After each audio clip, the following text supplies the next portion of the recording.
What's going on, everybody?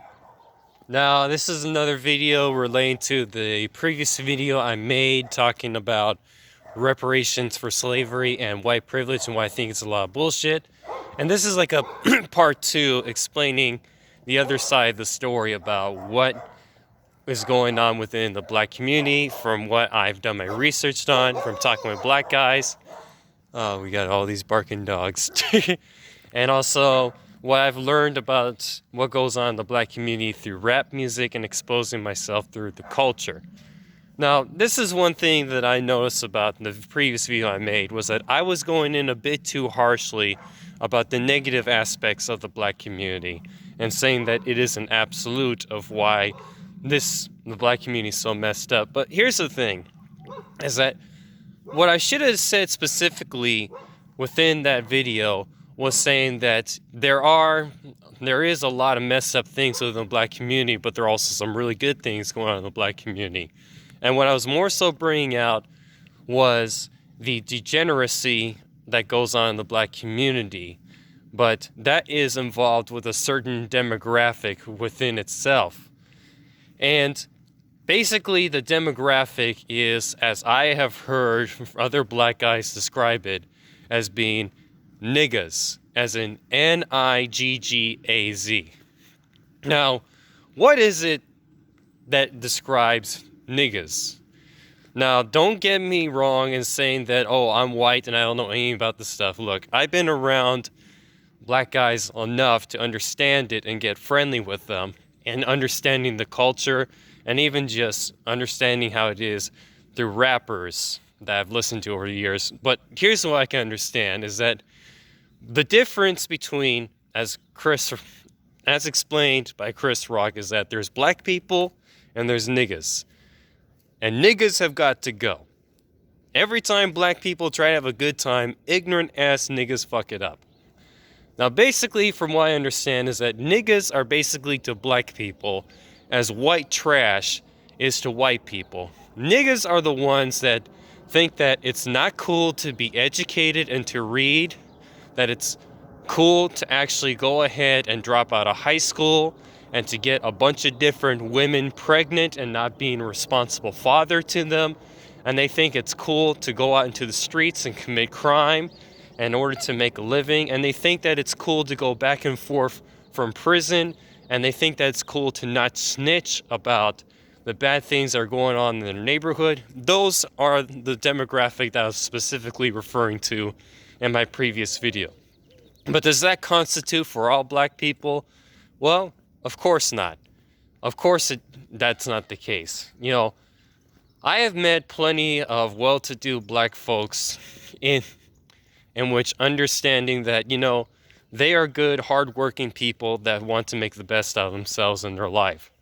They are not what you would be described as being Niggaz. See, I can remember one time, you know, an example of this was that when I was over at this homeless shelter called the Coachella Valley Rescue Mission in Indio, I was in a program called New Life, in which you would have to go ahead and study for 9 months, study the Bible, in which you go ahead, you do an all-day Bible study class, and then you also read Proverbs in the morning. You also study the Bible on your off time in a workbook. And on the weekends, you go over to a church of your choice in order to be able to, in order to expose yourself more to Christianity and understanding God. Now, the church that I ultimately chose was this black church in India, and I really liked it. I got to be surrounded by black people who were honest and well-to-do and very, very loving and supportive. And it was what I needed at the time in order to help get myself back up on my feet. And I got to learn and appreciate the positive aspect of the culture. I'm not necessarily a religious person, you know, because I don't believe in the idea of God. I don't believe in a lot of the fairy tales within the Bible and religion. But I would have to say that there are some positive things about church and how it brings people together and teaches them good values and then lead a happier, healthier life. And that's what I saw at this place, at this church. And that was a good thing. And that's one of the positive aspects about the black community, is coming together and understanding, God and religion, just so they can get their values. Although I think there are other ways in which you don't necessarily need God or Jesus or whatever to get your values. I can appreciate what they were doing with themselves. And these were also, a lot of these people were also people who I saw that were working at the mission where I was, that were also homeless, but they turned their lives around and wanted to give back to others.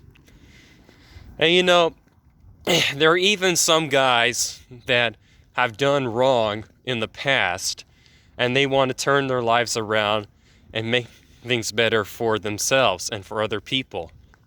There was this one case manager that was one of the main case managers in the New Life program. I'm not going to say his name, but I'm going to tell you about him. He used to be a member of the Crips over in Watts.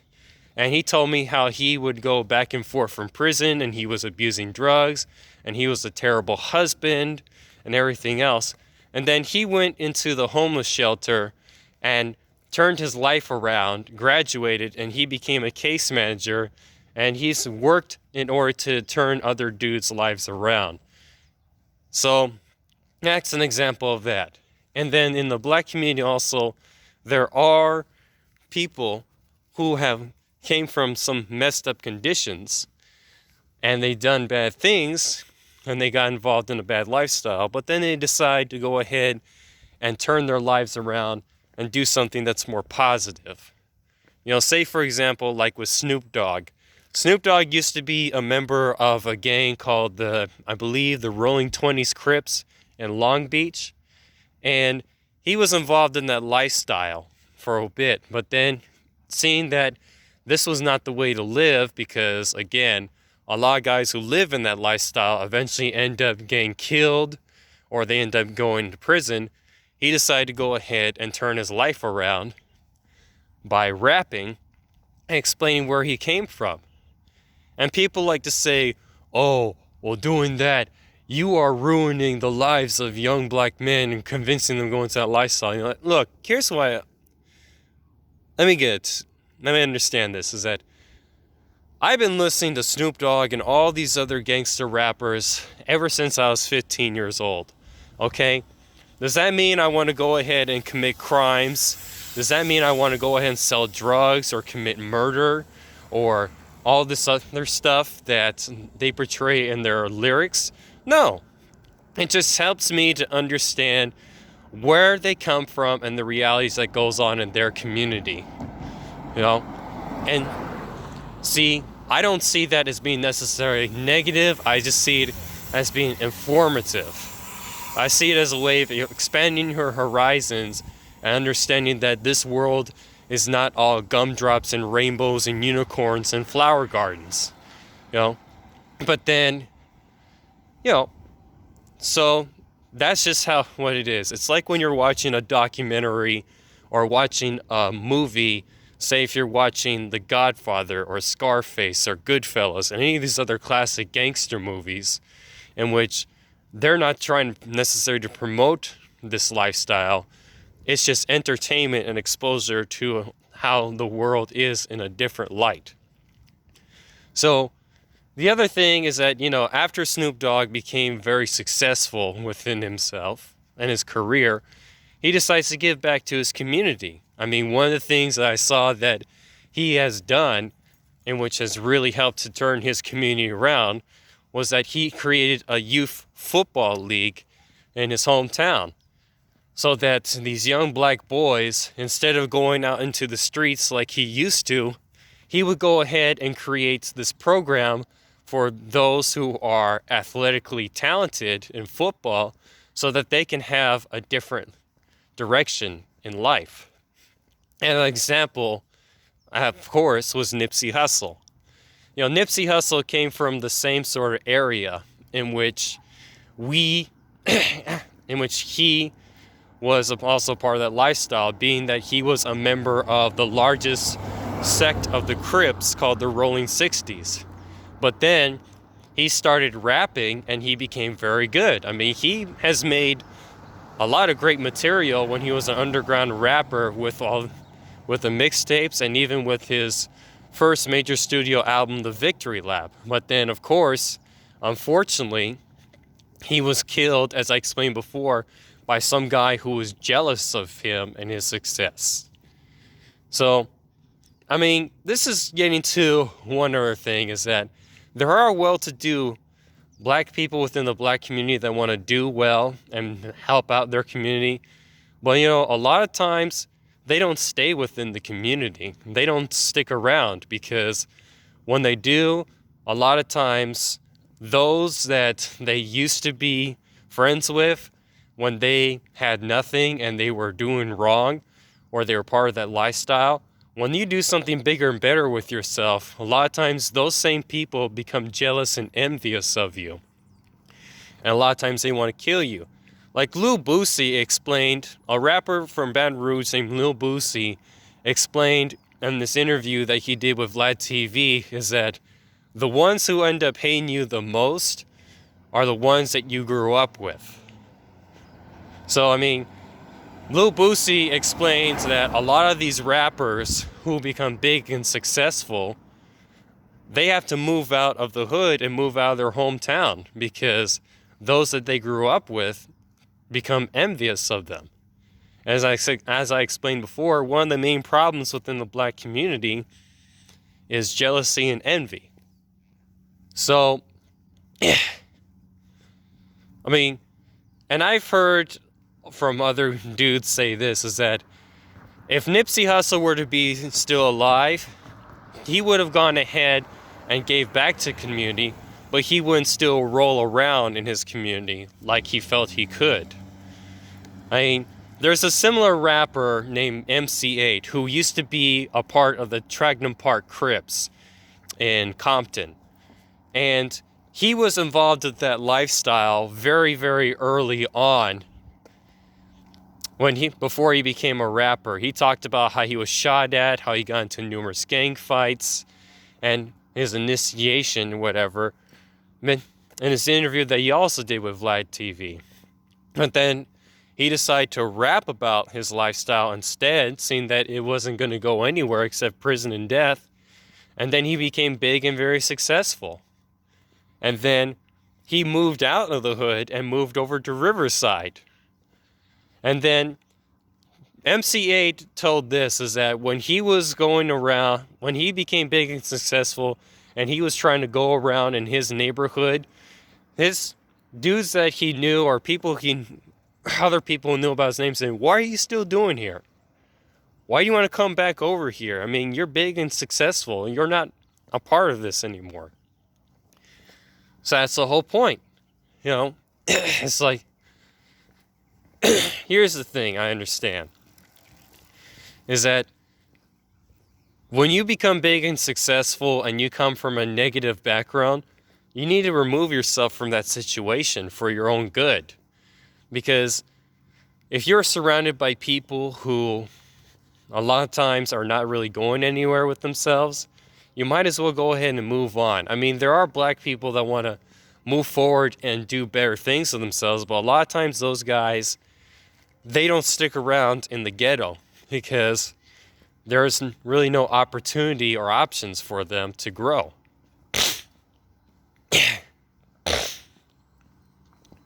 So again, what is it that I come to understand what needs to really be done in order to turn the black community around? Well, first of all, as I said before in the previous video, we understand that we're not privileged or whatever, and we shouldn't go back into the past and blame what's happened to us for everything. We need to understand and keep moving forward and bettering ourselves. Not just for the black community, but for everywhere. Because the whole idea of the victim mentality and blaming everyone else is not going to help out with anything. You know, I've known plenty of people in my life who They want to blame everyone else for their problems and all this other stuff, and their lives eventually end up becoming more fucked up than how they were before. And the other thing is this, is that there have been plenty of guys who have come from the black community that have been able to do bigger and better things with themselves. And they came from absolutely nothing. They fucked up backgrounds. Like, say, for example, we have 4 of some of the wealthiest rappers and entertainers would be Dr. Dre, P. Diddy, Jay-Z, and our example is Master P. Now, see, with Dr. Dre, he came from a broken home, raised by a single mom, and he grew up in Compton during the 80s and the 70s when gangs started to become more so violent and more so and stronger influence in the neighborhood. And also when crack cocaine came on in and was like a neutron bomb on the black community. But he found another way out by pursuing music. And he became arguably the most important, influential, and in a lot of cases, people consider him the greatest hip-hop producer of all time and one of the greatest producers ever. So he's made a lot of great success with his career, making timeless music from all these, some of the great artists of all time within hip-hop. And eventually, he created his headphone line Beats, which he sold for a lot of money, and now he's worth $800 million. Whereas with P. Diddy was raised up in Harlem in New York. And he also came from a messed up background too. He also lost his father, but his father was killed out in the streets when he was very young. But he sought another way out by hustling and making a name for himself in the music industry. He founded Bad Boy Records, where he has introduced some of the great artists like Notorious B.I.G. or Craig Mack or Faith Evans or 1112, Shine, and all these other artists. So he was able to make a name for himself with that, but then he also invested his money and his hustle into other business ventures like Ciroc Vodka, among other things. And that P. Diddy, last time I checked, he's worth $855 million. Now, what about with Jay-Z? Jay-Z, I believe he grew up in Bed-Stuy, Brooklyn, New York. And he also didn't have his father around, and his mother was struggling in order to get by and support herself and her son. And I think doesn't Jay-Z have a sister? I'm not too sure. And then eventually, before he really became serious about rapping, he was hustling out in the streets trying to get by. He even said in one of his songs, Renegade, that he was doing it because he had no other option at the time, and he was doing what he can in order to support himself and his family. But then he pursued rapping. And he had a hard time at first trying to make it in the rap business because nobody wanted to sign him. So instead of waiting for someone else to sign him and give him the opportunity, he went ahead and created his own record label, Rockefeller Records, with business partner Dame Dash. And from then on, he has made some of the most timeless and classic rap music of all time. And he also invested his money into many other business ventures like Rockaware, a clothing line that he had, Rock Nation, a multi-entertainment business company, and also being able to put investments into stocks and other businesses so that he can make more money. And nowadays, Jay-Z, he's worth $1 billion. And he's also married to Beyonce, one of the biggest and most successful female entertainers of this generation of all time. And they're like a power couple. So he came from nothing, and he was able to make something big of himself. And the next example would be Master P. See, Master P, he grew up in the Calliope projects. I think it's the Calliope projects of New Orleans, which is one of the most violent, and degenerative housing projects in New Orleans, and one of the most violent and degenerative housing projects in the United States. So, what happened with Master P was that he grew up in a small little house, well, not a small little house, a small little apartment in this housing project with, I think, 10 to 15 kids being raised by his grandmother. And he saw a lot of bad stuff growing up in his area. Drug dealing and killings and robberies. But he knew that from a young age he wanted to go ahead and get out of there and have a better life for himself and his community. So he went over to Richmond, California, and he opened up, with the little amount of money that he had, No Limit Records, which at the time was a small independent record label.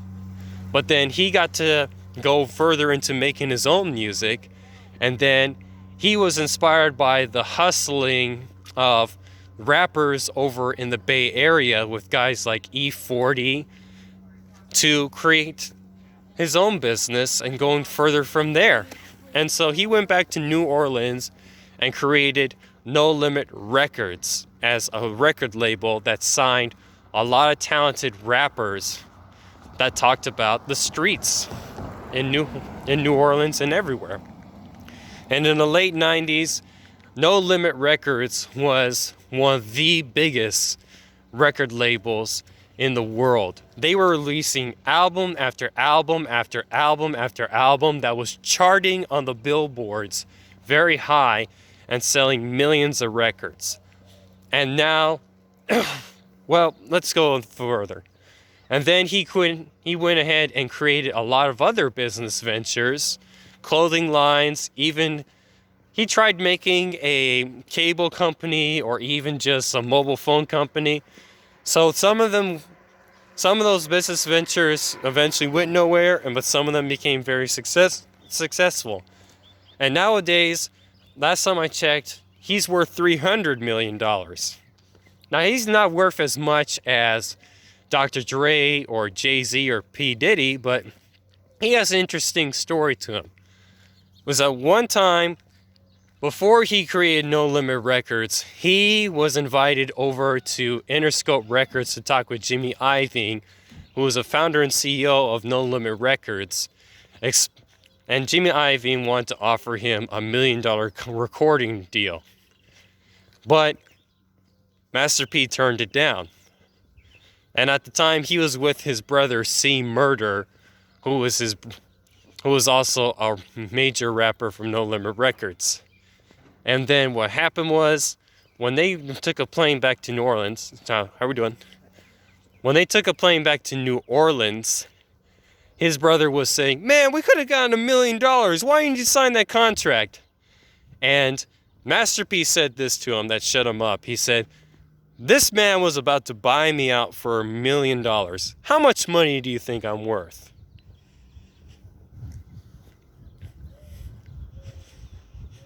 Think about that.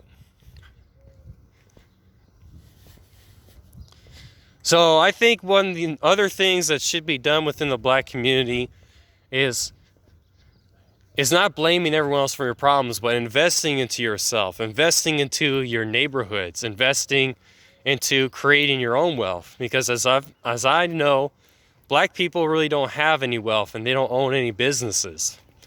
And I can remember going into a lot of these neighborhoods like Compton and Watts and watching all these documentaries about the hood everywhere. And a lot of black people, they don't own anything. They don't own the apartment complexes, the projects they live in, and a lot of the businesses like the grocery stores or the clothing stores and the hair stores or whatever, they're owned by people of other cultures like the Asians and the Arabs. So, and the other thing is that, I know we have had a lot of great entertainers within the black community and athletes, but from what I understand is that there also should be more of a diversity of entrepreneurs and successful businessmen within the black community, like doctors or lawyers, or doctors, lawyers,